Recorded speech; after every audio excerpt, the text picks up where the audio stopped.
What's up, everybody? This morning I woke up with some intentions that I had set for the day, and I didn't abide by those intentions. Instead, I felt called to do a little writing. I opened up my laptop and got into Medium and Quora, which are some apps where you can write some articles, some websites you can write some articles down. These are things that I haven't been on in quite some time. When I opened it up, the first question that I saw was, can a single father raise a daughter? And I thought to myself, absolutely. I'm going to respond to this, right? Because you can give your responses, you can write your own, answer to it. And I sat there writing, then I would delete, then I would write, then I would delete, right? Giving all these basic answers. Of course a single father can. Yeah, it's, a father can do what a mother can do, like basic stuff, right? And I just kept getting frustrated because I kept deleting it. And I was like, how can I really answer this to prove what a father will go through for his daughter, for his child? So then, closed my eyes, I took a deep breath, and I wrote a story. And this is basically my response. So, hopping on this live today, I'm going to read this story out to the world, and you do with it as you please, and you will find out my answer at the end, if not at the middle. So, question is, can a single father raise a daughter by himself? When a boy is faced with such a task to raise a daughter and is willing to step up to the plate, he becomes a man. It has been 8 years since the birth of my daughter, Hazel Eden, and I must say I would never have imagined that her being brought into this life, into my life, would have come with so much personal growth. You could take all the online courses or all the in-person courses you want to prepare you for parenthood.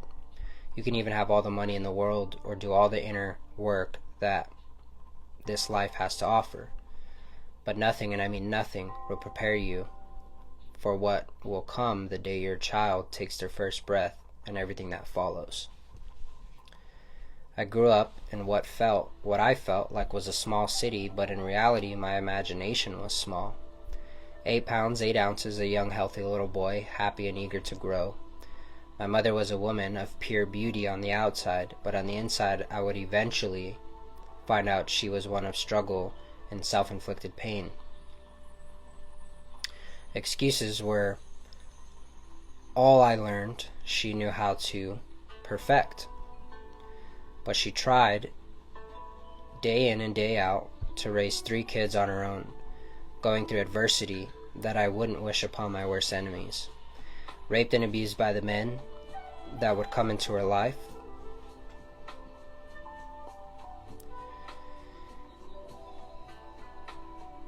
She would raise her head up high and still try and find out a way to put food on the table and clothes on her backs, but she lacked a way to meet her children with the love they needed. In no way is this a bashful attempt on my mother, because that woman has become the reason why I have become the man that I am today. But to shed some insight on whether or not a man can raise a daughter alone, you must first understand what kind of man is capable of doing so and what led that said man to conquering one of the most difficult tasks life could possibly offer. My father, on the other hand, was a man of mystery and accusations, never really knowing his real name, only the name given to him through protective custody. I already had experience with the man behind a mask, I guess you can say. He lied and cheated his way out of my mother's trust, and at the age of 5 he accused his very own son of murdering his parents. An accident that was bestowed upon me at such a young age, and a burden I would carry for most of my childhood and teenage years to come. To this day I have no understanding of this man, or what he would have been to me if he stayed. All I know is that by his leaving, he lucked out, and on watching his son becoming the extension of what he could have been. My parents were not ideal, nor did they provide me with the love I felt I needed or in fact didn't know I needed until a much later time in life, but they were the parents that I chose to have. I used to hear this saying a lot: the parents didn't choose the child chose the parents. And I never understood what that meant.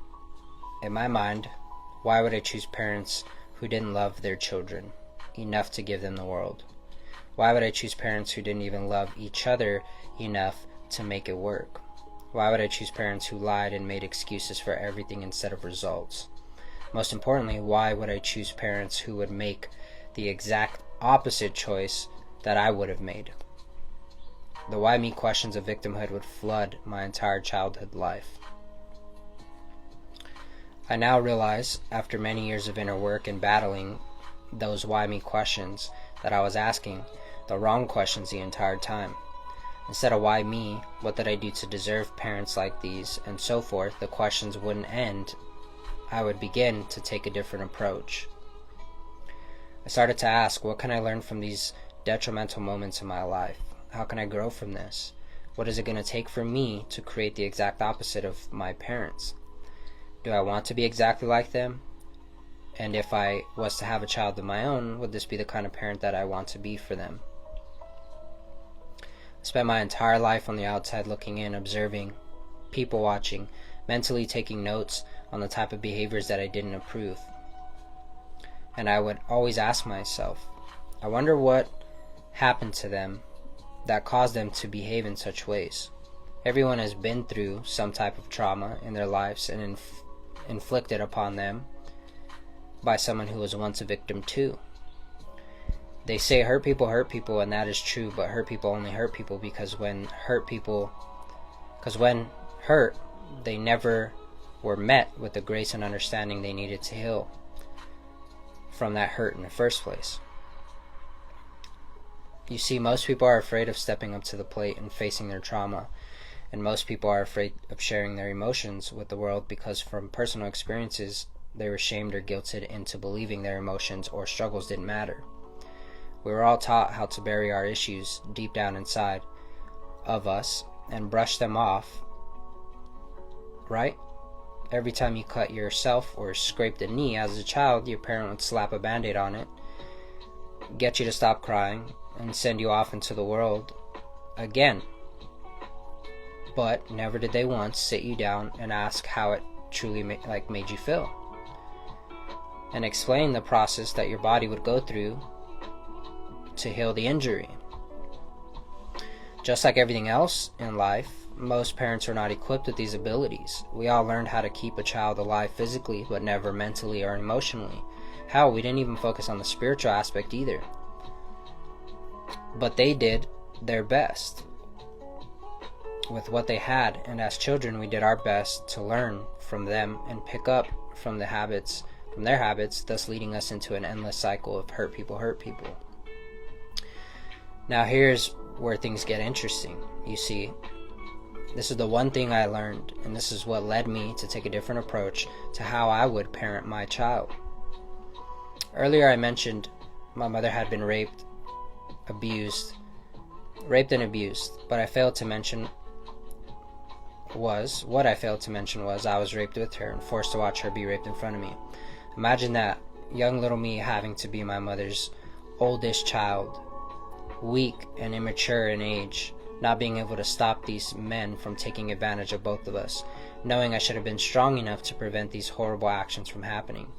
For years, I would blame myself, and I would carry this weight onto my shoulders, along with all the other things I suffered from with my father and my family's decisions to not love me.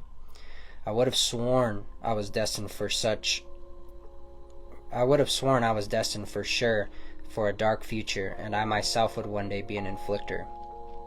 I walked around with so much anger and hatred, and I didn't understand what to do with it. I coped with drugs and women. I would drown myself in the dark life of BDSM, trying to put my endless torment into another woman's body. Of course, this was all consensual, but still wrong. One day I went too far and I caused a woman to cry, and I fell to my knees completely disgusted with myself. What is wrong with me? Why am I like this? Not at all knowing that my trauma was the reason I was behaving in such a way. I just thought this is who I was meant to be. Then one day, at my lowest of lows, God extended his hand out to me during a spiritual practice I had been studying, meditation and breathwork. And for the first time in my life, I was able to look myself in the mirror and come to realize this all isn't because of what happened to me. This is all because of how I chose to handle it after. Every action I took and every reaction I had was the sole reason my life was the way it was. Becoming this concoction of both my mother's and father's struggles was a fear I had my entire life, and now the worst parts of both of them, and combined, I have become the worst part of myself. If you've read up to this point, you may be wondering, what does this have to do with whether or not a man can raise a daughter alone? Despite every battle I had to face, every trial and adversity in my way, despite everything my mother and father did and didn't do, despite all of my very own actions and reactions, I found a way out.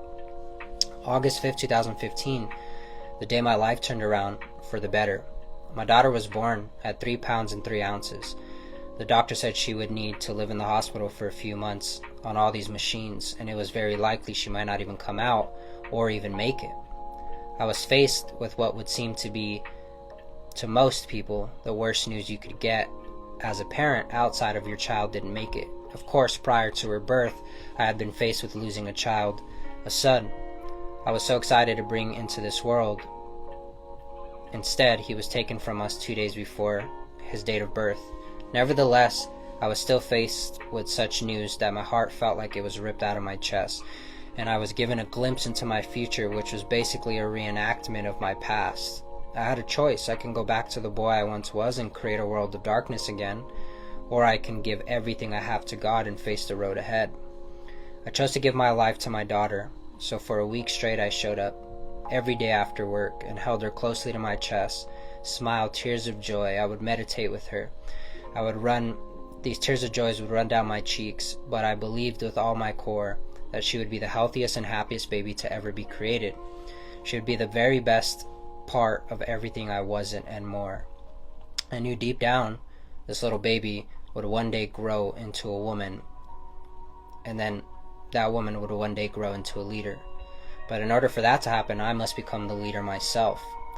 Exactly a week after she was born, the doctors came in the room and said, "Michael, are you ready to take your daughter home?" I was baffled, blown away. I couldn't believe it. This was really happening. The doctors said they had never seen such a remarkable and timely turnaround in a child born that early and small. She was eating on her own and gained a massive amounts of weight within that week.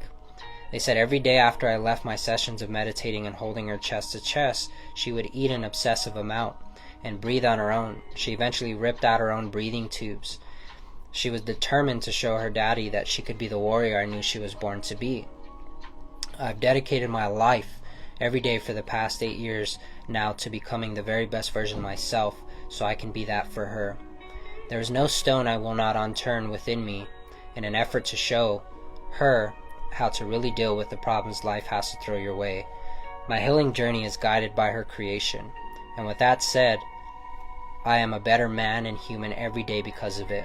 The bond we share has been tremendous, to say the least. I've never shared such a love for one human in my life, and to know that I have been her hero since day one has been the reward I never knew I needed. Time is of the essence, and time with her is irreplaceable. There's not a day that goes by where we aren't there for each other, growing, learning, laughing, and healing as we create a foundation for the generations to come. I wouldn't be the father I am today if I had not been through all the trials and tribulations that I had to face before she came.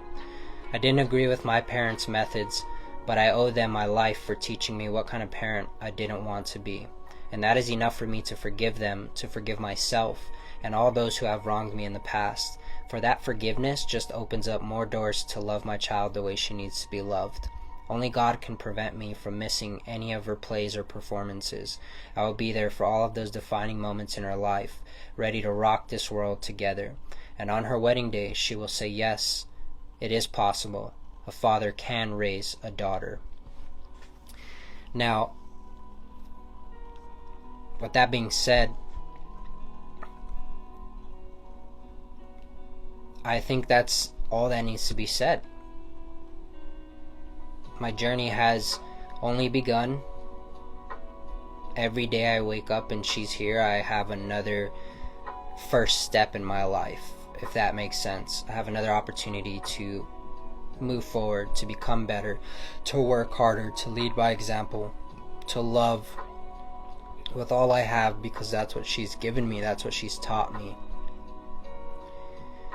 A father can absolutely raise a daughter. Sure, I have help. Sure, her mother's still in her life. But the bond that I've created with my daughter is a bond that she will never ever forget.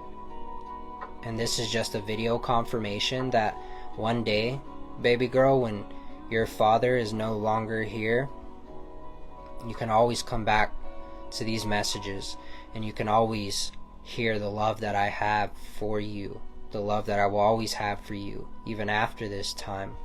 And the type of healing and the type of love that we share together is going to be bestowed upon your kids and their kids and their kids and generations to come.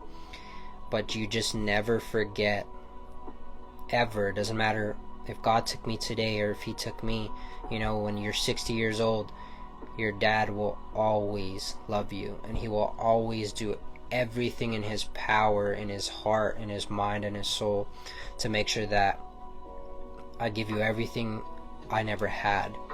And I don't just mean financially, that's just a plus. A lot of fathers think their kids receive love from them through their financial stability and them supporting them financially, them putting a roof over their head, but your child doesn't care about those things. Your child cares about the amount of time you spend with them, the amount of love that you provide for them, the amount of quality things that you do with them, the amount of lessons that you share with them.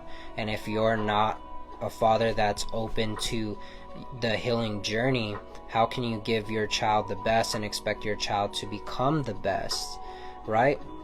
A lot of people say that kids are terrifying and they don't want them, but the real lessons in my life didn't come until after I had my child. My child set the precedent for the things that I needed to learn, that I didn't know I needed to learn.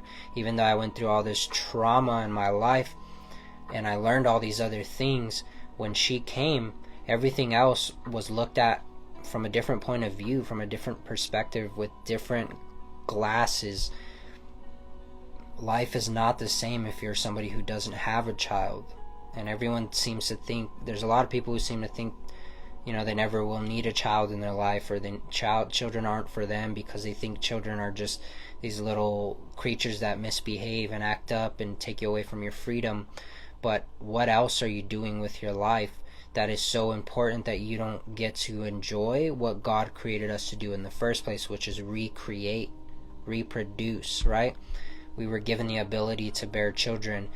If you're not willing to accept that and to allow that into your life, how are you going to extend yourself past your own version, right? Your own physical being. You die today, who's gonna remember that? Who's gonna be like, wow, I remember you for everything that you did? But why just stop there, right? Why stop there? Why can't you just extend yourself into a beautiful little human being so they can extend their self? Because what you teach your little one will eventually be what they teach theirs. And that is how we shift the way the world is today. That's how we give our children a future. That's how we give their children a future. But if we continue to be the versions of ourselves that are against children, or closed off in this world, or just focused on selfish things, then you're going to only get selfish things in life, and you're going to end up having to deal with those obstacles instead. And I just think there's a lot more lessons you can learn behind becoming a parent, especially one who's willing to become a better parent each and every day. This is our opportunity to make the world a better place, and it starts with us. But if we're lucky enough to bestow that or pass the baton to our children, then that alone is enough for me to work every day on how I can overcome the very lowest versions of myself. Self-mastery is the formula, and without it, what are we doing? Where are we going? What are we holding back from the things that we're capable of accomplishing? So, absolutely, a father can raise a daughter if he's willing, and not just financially, in a way that a daughter actually needs to be raised. Because that question, a lot of the answers were, yeah, I can raise my daughter. I put food on the table, I put clothes on her back. But do you really give her the love that she needs? Do you really meet her at the level that she needs to be met at? Do you approach her with a feministic energy so she knows that even though she lacks a mother in her life, or even if she has a mother but that mother isn't all about their healing, she knows that her father is not afraid to show her what it takes to be a loving, caring, compassionate human being. So absolutely, a father can raise a daughter on his own. We prefer not to. Trust me, I would love to have a family, but we prefer not to. But because some of us are in this position, I speak on behalf of myself only. I will do everything in my power to make sure that my little girl gets everything that she's ever dreamt of when it comes to love and to meeting her love languages. So I just want to share that with y'all today. Peace out.